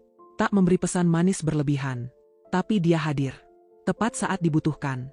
Tanpa memaksa masuk. Dan itu cukup bagiku saat ini. Karena untuk pertama kalinya, aku menyadari, cinta tak selalu berarti memiliki. Tapi hadir, dengan cara yang tidak menyakiti. Langit sore tampak lengkung, mendung menggantung seperti hatiku yang pelan-pelan belajar berdamai. Aku duduk di tepi tempat tidur, memandangi berkas putih bertuliskan, gugatan cerai. Tangan ini sempat ragu, tapi hati ini sudah selesai. Sudah cukup aku menunggu Dion yang tak tahu cara pulang. Sudah cukup aku bertahan demi alasan-alasan yang bahkan tak pernah dibela olehnya. Dan sudah cukup aku mengandalkan sosok lelaki, siapapun dia, untuk menjadi tempatku bersandar. Termasuk Tian. Malam itu, aku mengirim pesan pada Tian. Boleh bicara sebentar? Tapi aku minta, jangan datang sebagai teman yang terlalu peduli. Datang saja, sebagai seseorang yang siap menerima kejujuran. Ia membalas singkat. Aku datang. Tapi nggak untuk mendesak. Hanya untuk mendengarkan. Kami bertemu di taman kecil dekat sekolah Rania. Tempat yang sepi, tempat yang dulu jadi awal banyak percakapan hangat, dan kini akan jadi saksi untuk satu keputusan yang berat.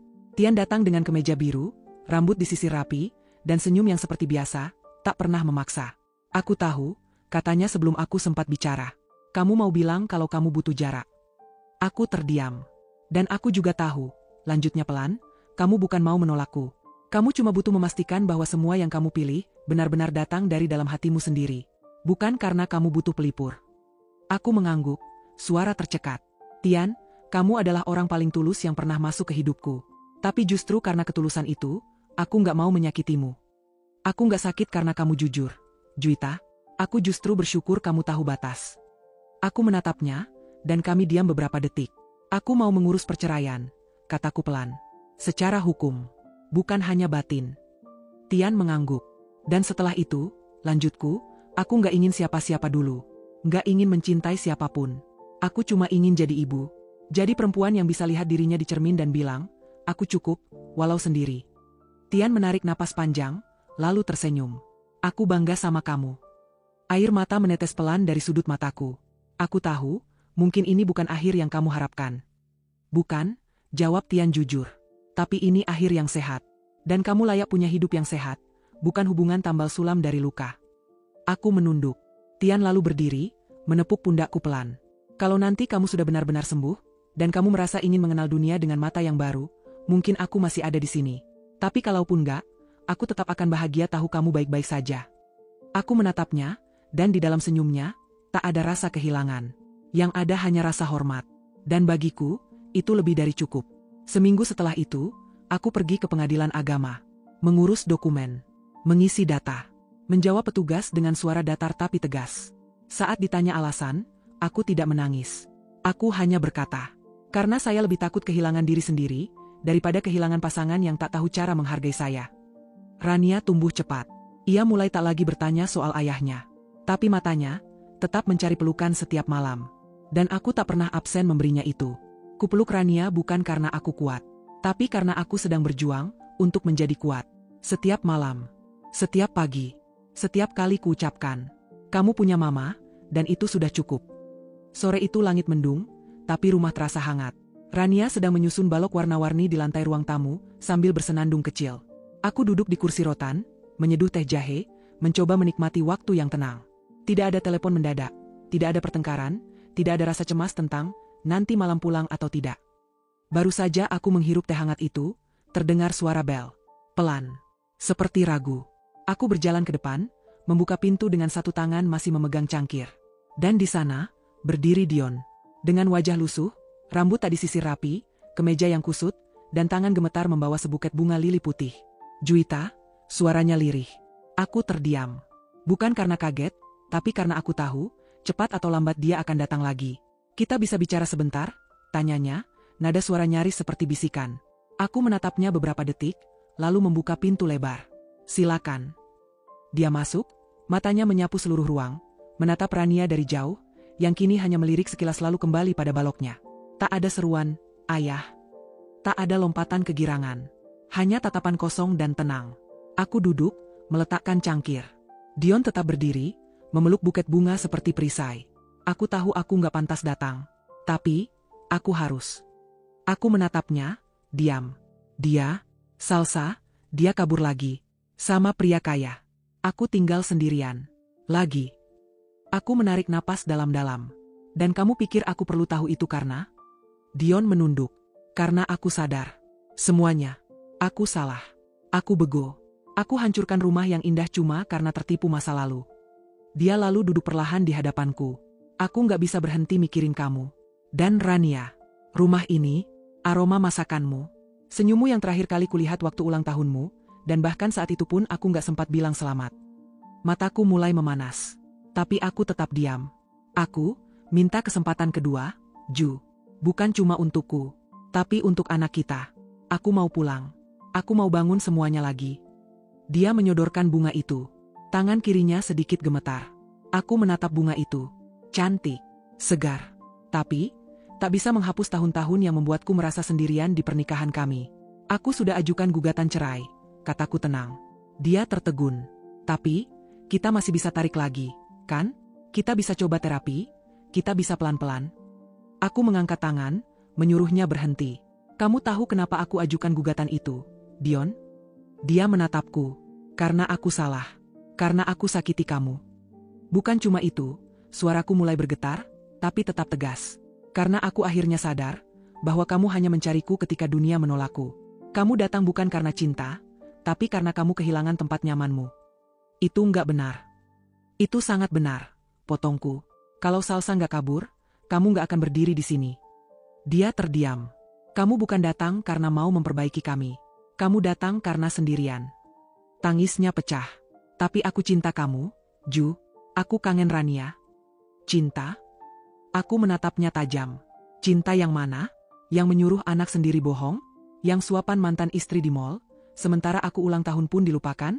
Yang pergi begitu saja, membanting pintu, dan tak menoleh selama berminggu-minggu. Aku takut, Ju. Dan aku muak. Dia menunduk, menangis keras.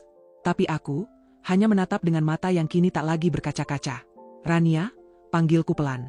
Anak kecil itu menghampiri, berdiri di sampingku. Dion membuka tangan, mencoba meraihnya. Ayah kangen, nak. Rania hanya menatapnya. Kenapa ayah nggak pulang waktu aku nangis malam-malam? Dion terdiam. Kenapa ayah suruh aku bohong? Suasana beku. Aku menunduk, mencium rambut Rania. Kalau ayah datang lagi, lanjut Rania, suaranya kecil tapi jelas, jangan bikin mama nangis, ya. Dion menangis makin keras. Ia mencoba bicara, tapi tak ada kata keluar. Aku berdiri. Kamu sudah minta maaf.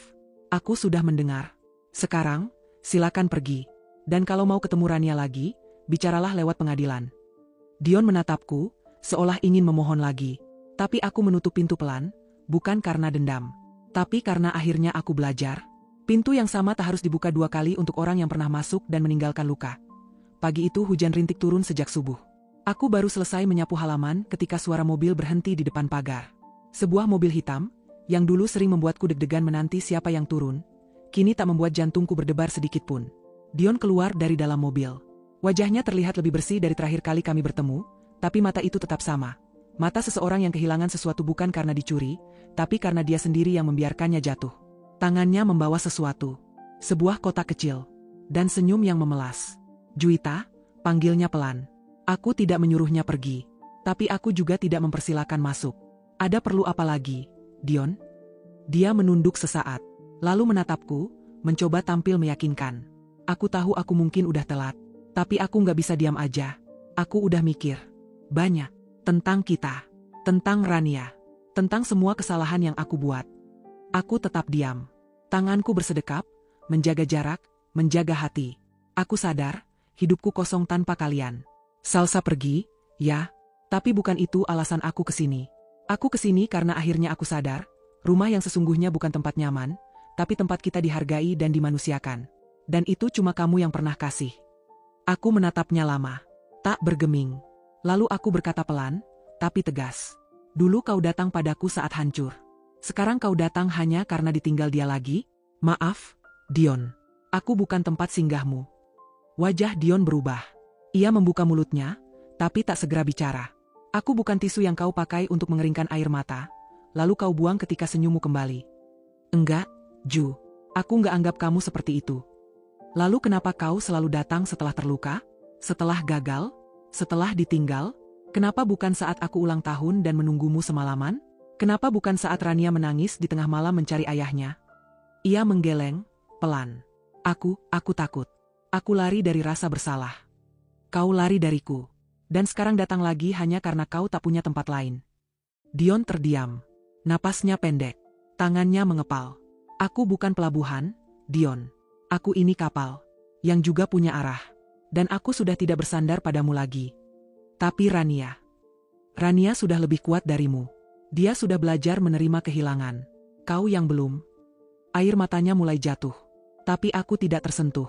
Karena aku tahu, air mata itu bukan untukku. Itu air mata untuk dirinya sendiri. Untuk rasa bersalah yang tak pernah ditebus dengan tindakan, hanya dengan permintaan maaf dan bunga. Ju, aku masih cinta kamu. Aku menatapnya, mata lurus, hati dingin tapi bukan membenci. Aku tahu. Tapi itu bukan cinta yang kupahami. Karena cintaku, Dion, bukan yang datang dan pergi seperti kau lakukan padaku. Dia menghela napas panjang, menunduk, lalu menyerahkan kotak kecil itu. Ini cuma kalung. Aku beli bukan untuk beli maaf. Tapi, untuk ingetin kamu, bahwa meskipun aku bukan suami yang baik, kamu tetap wanita yang luar biasa. Yang layak dapatkan lebih dari aku. Aku tak menerima kotaknya. Aku hanya berkata pelan.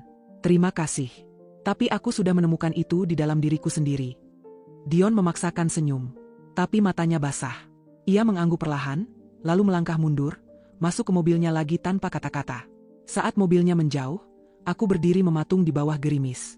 Tidak menangis. Tidak marah. Hanya diam.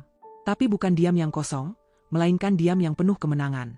Di dalam rumah, Rania menghampiriku. Siapa, Ma? Teman lama, jawabku singkat. Dia nangis? Aku tersenyum kecil. Iya, tapi mama nggak ikut nangis. Rania tampak bingung. Kenapa? Karena kadang, kita bisa mencintai seseorang, tapi tetap memilih untuk tidak hidup bersamanya. Rania menggenggam tanganku. Mama kuat ya. Aku menatap mata kecil itu. Mama belajar dari kamu. Sudah 6 bulan berlalu sejak sidang terakhir di pengadilan agama. Sidang itu tidak berlangsung dramatis seperti sinetron, tidak ada tangisan, tidak ada teriakan. Hanya ketukan palu hakim, dan secari kertas yang menyatakan satu hal. Aku bukan lagi istri Dion Mahendra. Dan entah mengapa, aku merasa lega. Bukan karena benci. Tapi karena akhirnya aku benar-benar melepaskan beban yang selama ini kubiarkan menggantung di pundakku. Kini aku tinggal di rumah kecil yang kubeli dengan hasil kerja keras. Sebuah rumah sederhana di pinggiran kota, dengan halaman sempit yang kupenuhi bunga-bunga liar yang Rania suka. Bunga liar itu seperti kita ya, Ma, kata Rania suatu sore, saat kami menyiram tanaman. Kenapa, sayang? Soalnya dia tetap tumbuh meski nggak ada yang tanam atau rawat. Aku hanya bisa tersenyum, menahan haru. Anak kecil itu telah jadi bagian dari kekuatanku. Dan entah dari mana, ia mewarisi keteguhan yang bahkan sering kulupakan aku miliki. Aku membuka jasa catering rumahan. Kecil, tapi cukup. Dapurku ramai setiap pagi. Tanganku sibuk, tapi hatiku tenang. Tak ada lagi malam-malam menunggu suara pintu dibuka. Tak ada lagi ponsel yang disembunyikan di bawah bantal.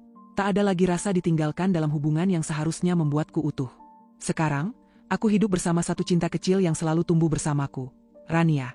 Dan itu cukup. Sangat cukup. Kadang aku masih menerima pesan dari Tian. Bukan tentang cinta, bukan ajakan memulai lagi. Hanya kabar, doa, dukungan. Dan itu indah. Karena beberapa orang memang hanya datang untuk menunjukkan bahwa tidak semua laki-laki menghancurkan. Tapi tetap, bukan semua yang baik harus dimiliki. Karena kini aku belajar satu hal besar. Bahwa rumah terbaik bukan yang dibangun bersama orang lain, tapi yang dibangun dari dalam diri sendiri. Di cermin, aku melihat perempuan yang berbeda. Matanya tak lagi mencari alasan untuk bertahan, tapi menatap dunia dengan keteguhan. Bahunya tak lagi menanti dipeluk. Karena ia tahu, pelukan paling setia adalah pelukan dari keberanian sendiri. Dan saat malam tiba, aku menatap langit dan berkata dalam hati, aku mungkin pernah terluka, tapi aku bangkit sendiri. Karena saat semua orang memilih pergi, yang paling setia adalah aku sendiri.